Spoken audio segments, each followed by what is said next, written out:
Anakuja kujigundua kama yeye ni Freemason na familia yake wote ni mafreemason wakubwa. Kama ni mara yako ya kwanza kujiunga nasi Tam TV, usisahau kutufollow ama kusubscribe. Picha yetu inaanza kwa dada huyu hapa ambaye anaitwa Grace. Grace alikuwa anaishi na Jack. Grace na Jack ni mtu na mpenzi wake ambao wanapendana sana katika jiji hili kubwa. Sasa Grace hapa alikuwa leo na kisafari ambacho walikuwa wanatoka kwenda sehemu ambayo aliambiwa ni kwa mjomba wake. Grace aliandaa mazingira, aliandaa nguo ili mradi ajiandae pamoja yeye na Jack waende kumtembelea mjomba yao ambaye alikuwa anaitwa Davy.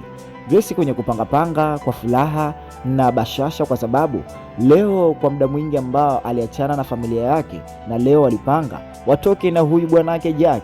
Na Jack hapa akiendelea kuweka mazingira vizuri ya simu na mawasiliano, lakini Grace alipokea simu kutoka kwa huyo mjomba wao Davy na kuambia hakika njoeni nyumbani nami nawasubiria. Na kwa location bwana, Jack pamoja na Grace walifurahi sana baada ya simu hile kupatikana na wakacheza wakafurahi. Kamba bwana, hakika huko tutapoenda kwa mjomba wako unaonekana utaenjoy sana, maana mjomba amekumisi sio kitoto.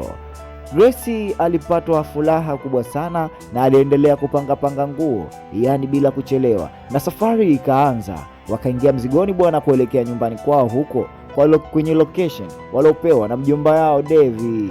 Basi wakiwa safarini wanaanza kuona nyumba na kuona eneo kwa mbali ambalo limejengwa kwa ukubwa na jengo hilo la kuvutia. Walifika mpaka hapa wakashuka ndani moja kwa moja, lakini waliita mpaka wakaita tena na mjomba wala kutokea. Sababu mjomba nimetoka kuongea naye muda so mrefu na alipokea simu muda ule. Kwa nini sasa hivi hapa nimefika eneo la tukio mjomba apokee? Basi aliangalia tu na akajua funguo iko sehemu gani. So unajua tena wazungu wenzetu, na akaingia ndani moja kwa moja ili mradi waendelee kuangalia mazingira, lakini mazingira haya anajikuta Grace na Jack wanatokea sana kuyapendwa. Basi walipofika hapa, nyumba kubwa hii hapa haina hata mtu mmoja, na nyumba ambayo imejitenga polini katikati ya podi. Wako wawili walitoka huku uwani wakaangalia mazingira, na mazingira yaliwapa raha sana na kuwapa neema kubwa sana katika macho yao na kupendezewa nayo haya mazingira, kwa sababu unajua nyumba ikiwa nje ya mji Ulaya sio mchezo, yani wewe ni tajiri mkubwa sana. Grace akaona bora kimbie kidogo kwa mwili wake sawa, na mchizi hapa Jack akaamua yeye kwenda kushangaa. Grace aliingia katika msitu na kuanza kutembea, na Jack yeye alibaki hapa nyumbani kuendelea kuangalia mazingira, kushangaa ili mradi ajue namna gani anaweza kufanya. Akatoa sigara bwana ibadi avute na kuingia polini kidogo, lakini kuna jambo la tofauti kidogo Jack anakutana nalo, yani nembo na alama ambazo hazieleweki za kutokea katika taifa gani ama tamaduni gani. Grace aliporudi kutufanya jogging alipata board kidogo, akaenda kuandaa msosi chakula ili mradi apate moja, lakini kwa nje anamwona mtu kavaa nguo nyeusi na hapa anamwona nyoka mkubwa. Basi Grace kwa hatari akadondosha grass na kupiga kelele nzito, kelele ambazo zilimpelekea Jack kujua Grace ana shida gani, na Jack alikuja kwa haraka sana kumwangalia Grace ana tabu gani. Anamwambia jamani, niliona nyoka kwa hiyo niliogopa, na akajikuta amepata tatizo kwenye mguu wake. Jack anamwambia hata mimi kule nje nimeona vitu ambavyo vya ajabu, kukuta alama zile ambazo sizielewi kama alama za dini ambayo haijulikani dini aina gani. Anambia kwa hiyo ukiplus na huyu nyoka nilimwona mimi hapa. I say Jack akaanza kutilia mashaka eneo ile, kumwambia Grace hakika tafadhali tuondoke, inaonekana umeona nyoka na mimi kule nimeona alama ambazo tunaonaga tu za mataifa au na makabila ya kishetani ambao wanaabudia shetani. Akamwambia bwana, hivyo ni vitu tu, na unajua huku ni polini, inaweza tukawa mtu kaviweka tu, lakini kwa mjomba wangu au familia yangu haiwezi kufanya mambo hayo hapo. Jack kwa wasiwasi alienda katingia chooni na kuweka mwili wake vizuri madi apate kuoga ili madi yake akili yake sawa, lakini hapa Grace anajikuta kapata usingizi mzito, na mbele ya macho yake anatokea mtu mkubwa ambaye amevaa kila kitu na amefunika kila kitu na haonekani na mapembe. Huku Jack kama kuna sauti nzito anazisikia akiwa uko chooni, ikampelekea shida, ikabidi afungue mlango wa choo na mlango wa choo umefungwa. Alipotaka kuvunja Jack hakufanikiwa. Punde sio punde Jack anafanikiwa kufungua na anamkuta Grace amelala. Akamwambia nimesikia sauti za watu ambazo sizielewi, hizo sauti za kitu gani? Grace akamwambia hiyo ni waswasi wako. Jack akatilia mashaka akamwambia tafadhali naomba ujiandae tuondoke haraka sana iwezekanavyo. Na bidada akaendelea kuwa mbishi, lakini Jack akasema hapa ni kwenu, umesema kwa mjomba wako vile, acha mimi nite mke zangu. Lakini alipotaka kutoka nje alikuta nembo nzito ambayo sungura aliuawa na kuchorwa na damu ile ile na ile nembo ya kichawi. Alirudi ndani hapa na kuchukua mti ama chuma imada tena kupanda ndani ya gari yake ili madi aondoke. Lakini hapa anawasha gari tu, aamini macho yake, anamwona mtu mbele ambaye kama shetani. Alirudi mwenyewe ndani haraka kwa kuogopa. Akamwambia Grace, ingia ndani. Grace akataka kuangalia, lakini yule mwanamtu ana mapembe ambayo huyo mtu bado hajamjua ni nani, na nembo nyingi zenye damu ambazo zimechorwa katika madirisha. Lakini Jack aliendelea kuchungulia nje ili mradi ajue kitu gani ambacho nje kinaendelea. Walikuta watu kibao wamekuja ambao wote wamevaa nguo nyeusi. Hata walijaribu kupiga simu ile ikawa haipatikani, yaani hakuna linalowezekana tena, mtandao haushikiki tena. Dada akarudisha kumbukumbu, akakumbuka kumbe huenda ile haikuwa ndoto bali ilikuwa ni kweli alichokiona, na hata Jack alichomwelezea alichokiona nje basi yote ni kweli. Wale watu waliendelea kukaa hapa nje, lakini mara ghafla wanasikia mlango wa nyumba yao unafunguliwa, na huyu hapa ni Wayne huyu ni ndugu na ndugu yake mwenye nyumba, ambao huyo ni David, ambao bidada huyu ni mjomba wake, ama hawa ni wajomba zake. Dada akajaribu kumwelezea, bwana, hakika mimi nimekuja hapa kwa mjomba wangu David, na tangia nimefika mjomba David sijamkuta. Ambia mtaingiaje kwenye nyumba ya watu? Yaani msela ama father alikuwa kama anashangaa. Alipotoka nje naye apigie simu na simu haikupatikana. Lakini kipindi anarudi ndani anaona watu wamekaa hapa nje. Akamwambia, nyinyi mnataka kitu gani? Watu wakashindwa kusema, na aliporudi ndani akachukua bunduki ili mradi kwenda kuwafurumusha pale kwa mambo yao ambayo wanafanya. Wanaona jambo ambalo la hatari sana, na Wayne anafoka sana. Anamwambia, hakika nyinyi mmeniulia ndugu yangu David. Na dada alikataa sana, ikabidi waje moja kwa moja madi waamini. Na kweli wanamkuta David amekufa muda mwingi tu, amefungiwa ndani ya choo. Wayne alishikwa na hasira, akajua walofanya haya sio wengine, ni hawa washenzi walovaa vinyago. Alipotaka kupambana nao, angalia mkubwa wa Freemason alivyomzuia. Huyu mzee ambaye anaongoza dini hii ya kishetani alimzuia kwa nguvu za ajabu, na mwisho wa siku Wayne anadondoka taratibu na kuvunjika vipande, yaani nguvu anakosa na anakata roho pale. Kwa macho yake Grace na Jack wanashuhudia hili swala. Grace alipiga kelele kubwa sana, lakini anajikuta na nguvu za ajabu sana ambazo taa na kila kitu kinataka kuzima, na macho yake yanaanza kubadilika.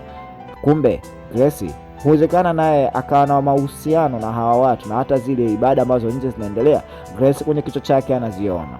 Kwenye kupilika Grace alikimbia na kutaka kujua nini ambacho kinaendelea, ama ni vipi atajiokoa. Anajikuta katika usingizi mzito, na kama anamuona shetani mkubwa ambaye ana mapembe ndani ya uso wake. Lakini alipoamka hapa anamuona Jack alikimbia kidogo kwa juu ili mradi kwenda kuangalia namna gani wanaweza wakajitetea ama kujinusuru katika shida hii. Mara ghafla simu inataka kurudi tena katika uhai ama kuwaka, lakini hapa anaona namba ya wale Freemason na nembo kubwa, na kuna maelekezo anamuelekeza. Grace alizidi kuchanganyikiwa. Grace alilia sana. Jackie alishindwa afanye kitu gani, lakini alimtuliza kipenzi chake ili mradi asiendelee kuchanganyikiwa. Lakini kipindi hapa anamkumbatia, na hawa watu ambao wamewaua wanaangalia. Mara mwisho nyuma anaangalia, anamkuta tena huyu jamaa Freemason ameingia ndani na kuanza kumkaba Jack moja kwa moja. Grace aliangalia namna gani atamtetea bwana yake, na kweli alifanikiwa kutumia ile bunduki ambayo Jack alikuwa anaitengeneza, na alipambana na kumuua huyu jamaa ambaye alikuwa anataka kuwaua, ama ambaye alikuwa anataka kumzuru Jack. Mapambano alikuwa ndani mazito sana, lakini mwisho wa siku Grace alibahatika kumpiga bunduki huyu jamaa na kudondoka. Lakini hapa wanajionia kitabu kikubwa, kitabu ambacho kina mafundisho yote ya huyu shetani, ama kitabu ambacho kina mafundisho yote ya kumwabudia huyo shetani mkubwa, shetani ambaye yeye anawapa watu nguvu, yeye ambaye anawapa watu neema, yeye ambaye anapenda kuabudiwa, na anaonekana ana wigo mkubwa sana wa ibada yake. Kwa hiyo hadithi Grace anaanza kuielewa na kitabu chao, na kuambiwa hakika kokote nenda huyu shetani yupo. Fanya utafofanya, kuna ibada za uchi, fanya utafofanya. Yani walikuta mambo mengi sana katika kitabu hiko, na watu wanamfuata sana huyo shetani. Grace bado hajajijua yeye ni nani, na hajajua kwa nini. Sasa nyoka huyu ambaye ameona, kumbe huyo nyoka yeye ndiyo shetani ambaye alikuwa anampokea Grace. Waliendelea kukiangalia kitabu kile na kuendelea kusoma. Hata mavazi waliovaa hapa sio kawaida. akaambiwa na akaendelea kusoma, na wakaona baada ya mwezi kuwa mchanga ndipo ibada hizo zinaendelea. Lakini taratibu anatokea Freemason mmoja anamjeruhi Jack kwa nyuma, na Jack hapa anakuwa hana jinsi. Grace anajitahidi kupambana nao hawa watu, lakini hawa watu wanaonekana kama hawana nia ya kumzuru Grace. Na Grace hapa anafanya mauaji mazito sana, kufanya mauaji kumtetea yeye, kujitetea yeye pamoja na Jack. Na hapa nje alitoka akashika bunduki, na aliposhika bunduki kutaka kumpiga huyu shetani mkubwa ama huyu mkubwa wa mashetani, mara ghafla huyu shetani anamvuta Grace kwa mbele, jambo ambalo Jack analishuhudia. Jack alijitahidi sana kumpapatua japokuwa alishapigwa kisu ndani ya mbavu zake changa, lakini bado alijitahidi kushota mpora ili mradi kumnusuru mpenzi wake, ili mradi kujinusuru yeye mwenyewe na kumwambia Grace, kimbia, hakika mimi hapa nitakuja nyuma yako. Jack akawekwa mtukati bwana na hama shetani, na mwisho wa siku wakamweka katika kinyambasira, yaani Jack akawa hana tena cha kufanya. Grace aliishota mpora mpaka poredo kwa kukimbia, lakini hapa anaiona nyumba kubwa sana. Hiyo nyumba Grace ikamvutia kuingia. Grace alinyata taratibu kama hajui nini ambacho kinaendelea ili maji kunusuru, lakini ndani ya nyumba ile anamkuta tena Jack amefungwa. Na hapa ikawa sehemu nzuri ya hawa watu kumnasa Grace, kwa sababu Grace aliingia katika mtego bila kujijua, na anavua nguo lake ama kuvua lile kofia lake la ibada zao. Lakini Grace hapa kitu ambacho anakiona mbele yake, amini, huyu anayemwona hapa mbele ni mama yake mzazi wa kumzaa Grace. Kumbe mama yake mzazi wa kumzaa Grace ni Freemason tena muumini mkubwa sana. Na mama anataka kumwambia mwanae siri, akamwambia kwamba mimi ndiyo mama yako tangia uzao wako wewe. Hapo shetani alikuchagua wewe, ama huyu Mungu wetu tunayemwabudia anatamani kukaa katika moyo wako muda wote, na wewe uwe mkubwa wetu, uwe mkubwa wa ibada zetu, na uwe mkubwa wa kila kitu chetu. Mwanamama anamwambia mwanae kama yeye ndio shetani, na mama akaongea maneno ambayo yeye mwenyewe hayajui yanatokea wapi, na hayo maneno Grace akaanza kuyaona ya maana na kunywa damu, kikombe kizito ndani ya damu, na mama akatoa ishara zote, na Grace akaanza kualika lile shetani liingie ndani ya mwili wake. Mwisho wa siku shetani yule akaingia ndani ya mwili wake mzima, na Grace anakuja kujiona yeye tena sio kiumbe wa kawaida, bali ni mtu mwenye nguvu sana. Na mama taratibu, kwa heshima kubwa, kwa sababu sasa hivi jambo lake ambalo alikuwa analifanya kwa miaka mingi juu ya binti yake limeshakamilika, na binti yake sasa hivi tayari ameshamtawadha na kuwa shetani mkubwa. Mama alipiga magoti kumpa heshima Grace. Grace alitoa nguvu nyingi, na nguvu hizo kweli ziliwapa neema wa waumini na wakadondoka chini, na hizo ndo hizo ibada zao, na huo ndo ukubwa wa ibada zao. Grace anajikuta anataka kwenda kumpigia kisu Jack, na Jack aliuawa. Kwa hiyo rasmi Grace shetani yule amemuua mpaka na Jack, na sasa hivi Grace ana nguvu za ajabu sana. Oya wadau, msisahau kunifollow, msisahau kusubscribe kwa maendelezo mingi mikali ya movie kama hizi hapa. Ni hapa Tam TV pekee.